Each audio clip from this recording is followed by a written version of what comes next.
historie. Vi havde i AT-forløbet med samfundsfag og fysik, der fik vi til opgave at løse en problemformulering og en række spørgsmål under emnet energiaftalen fra 2012.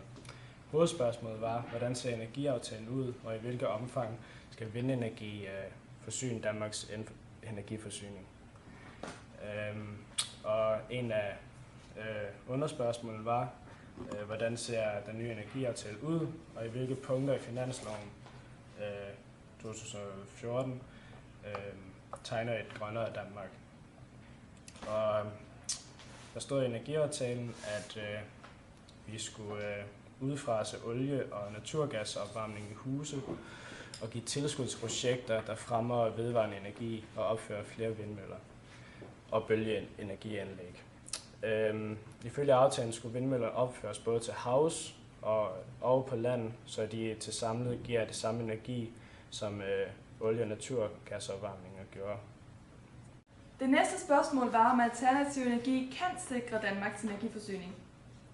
Lige nu er det ca. 33%, og målet er bare, at i 2020 skal det være ca. 50%. Men vi mener, at den andel kan blive meget større. Især fordi den energi, som vi ikke selv kan producere, kan blive importeret fra andre lande, der producerer mere vedvarende energi. Vi har valgt at sammenligne Danmark med Norge her. Norge har 96% vedvarende energi i modsætning til Danmark, hvor det som tidligere nævnt er 33%. Og vi mener derfor, at landet er et godt eksempel på, at et lands energiforbrug kan dækkes stort set kun af vedvarende energi. Forskellen her er, at Norges energi er mest vandkraft. Forskellen her er, at Norges energi er mest vandkraft, mens Danmarks er mest vindkraft. Så selvom Danmark ikke kan blive fuldstændig selvforsynende og få dækket energibehov fuldstændig med vedvarende energi, mener vi i hvert fald, at det kan blive en meget større andel af landets energiforbrug, der er vedvarende og grøn energi. Vindmøller virker ved, at vingerne drejer en aksel rundt, som så drejer magneter rundt, som skaber vekselstrøm. For at man kan udnytte vinden optimalt, så har vingerne en buet side og en flad side. For at udnytte vindmøllen optimalt, skal den placeres et sted med lav buhedsindeks. Det vil altså sige et sted, hvor det er fladt, og hvor der ikke er nogen træer og huse, der går i vejen for vinden. Og hvordan fik vi svarene? Vi brugte metoder fra samfundsfag og fysik. De samfundsfaglige metoder er den kvantitative, den kvalitative og den komparative metode. Den kvantitative metode brugte vi bruger man til at få generel viden og finde sammenhæng og arbejder med den i større grupper. Man bruger normalt spørgeskemaer, og med den kvantitative metode får man så indsamlet data, som man senere kan behandle og få de gode svar. Det gode ved det er, at den er repræsentativ, og man får et overblik over det. Og der er ikke nogen interview-effekt, som vil sige, at der er ikke nogen situation eller personer, der kan gøre svarene mere uærlige eller utroværdige. Det dog minus ved den er så, at der kan opstå misforståelser ved svarmulighederne, som man ikke kan rette op på. Ja, vi lavede et spørgeskema og brugte derfor den kvantitative metode. Vi sendte dette spørgeskema ud på Facebook for at ramme folk på i vores egen aldersgruppe, og derfor se på deres holdning.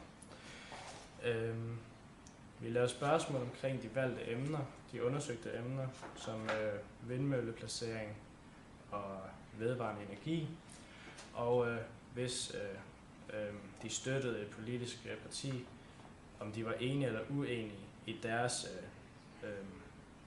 politiske holdning omkring vedvarende energi. Den kvalitative metode giver en øget forståelse af cases og en dybere viden om et emne. Det foregår normalt med et interview, og når man er færdig med en kvalitativ undersøgelse, har man ikke ligesom en kvantitativ nogle data, der skal behandles med statistik, men i stedet for video eller udsagn, der skal fortolkes. Styrken ved den kvalitative undersøgelse er, at du får den her dybere viden, du ikke kan få med en kvantitativ undersøgelse. Og der sker heller ikke de samme misforståelser, som der kan forekomme i et spørgeskema. Til gengæld er det ikke en særlig repræsentativ undersøgelse. Altså, du kan godt få en persons meninger, men de meninger strækker sig nok ikke til hele gruppen. Det er også meget mere tidskrævende og dyrt, end at lave simpelthen en spørgeskema og sende det ud. Og sidst men ikke mindst, så er der intervieweffekten. Når situationen eller personen, der interviewer, påvirker personen, der skal give svarene, til at snakke på en anden måde, end han eller hun plejer, eller give nogle andre svar og fortælle nogle andre ting, end hvad han eller hun virkelig mener.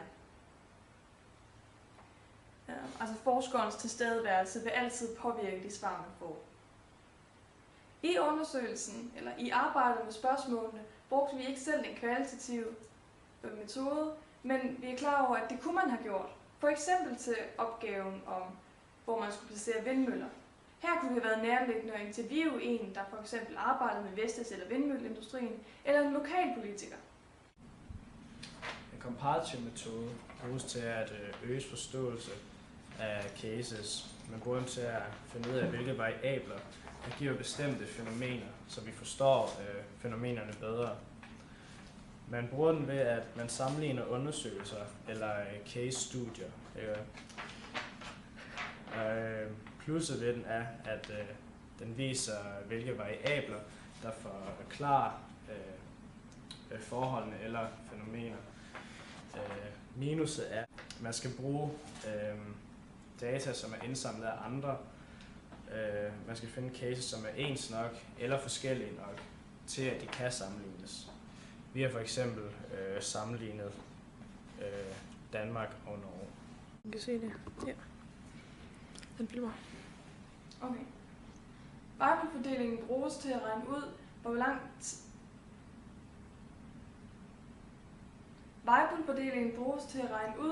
hvor lang tid det gennemsnitligt cirka blæser med en vis vindhastighed på et vist sted. Det afhænger af stedets rohedsindeks. Hej. Prøver bare igen. Jeg prøver en gang til.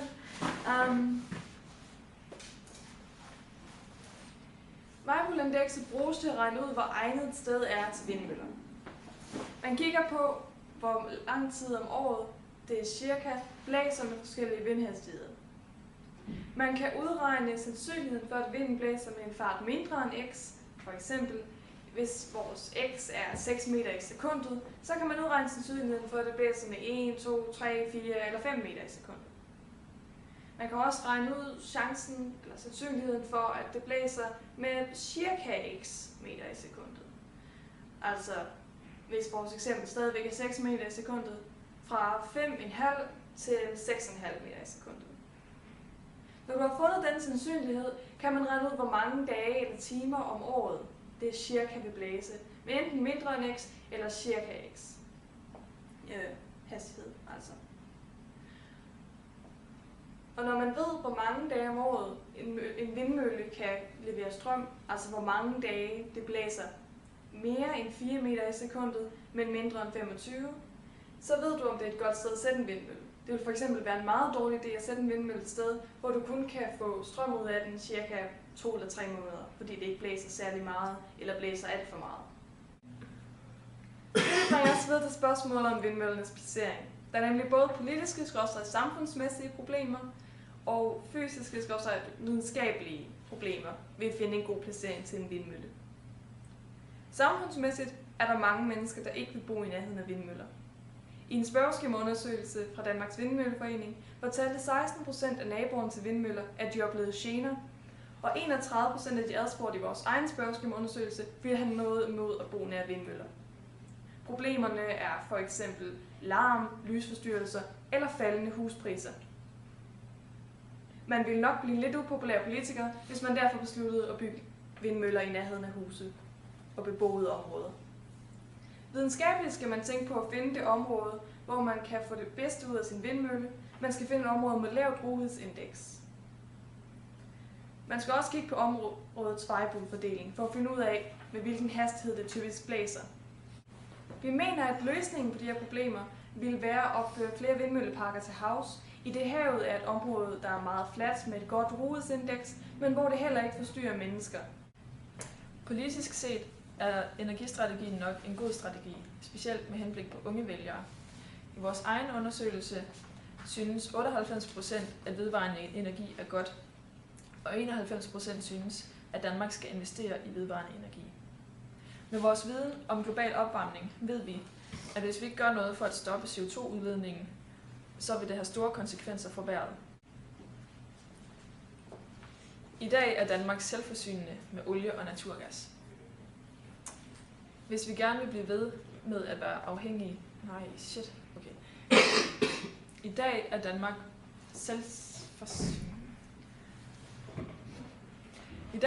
selvforsynende med olie og naturgas, men det forventes at slippe op om 10-20 år. Derfor, hvis vi gerne vil være uafhængige af andre lande, er det en god idé med mere vindenergi. Fra fysik fik vi den naturvidenskabelige metode.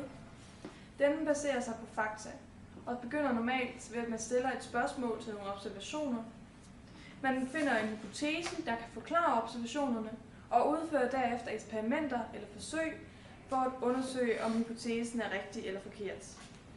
Man ender altså med en hypotese, der enten er verificeret, sand, eller falsificeret, falsk.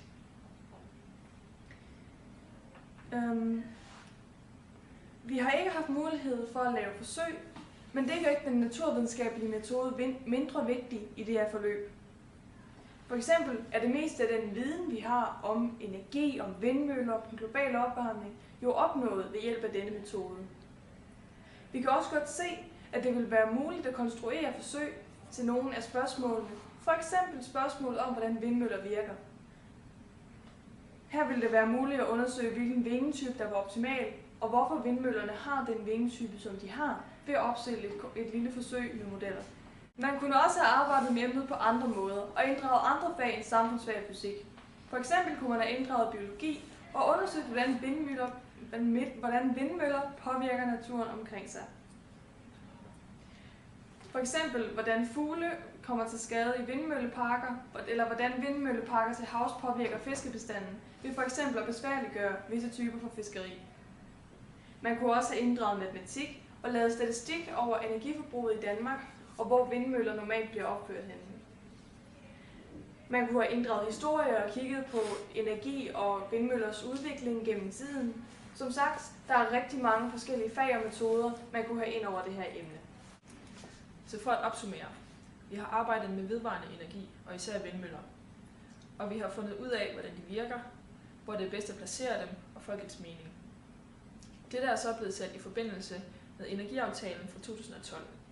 Og vi mener på baggrund af denne viden, at vindenergi bør udgøre en stor del af Danmarks energiforsyning.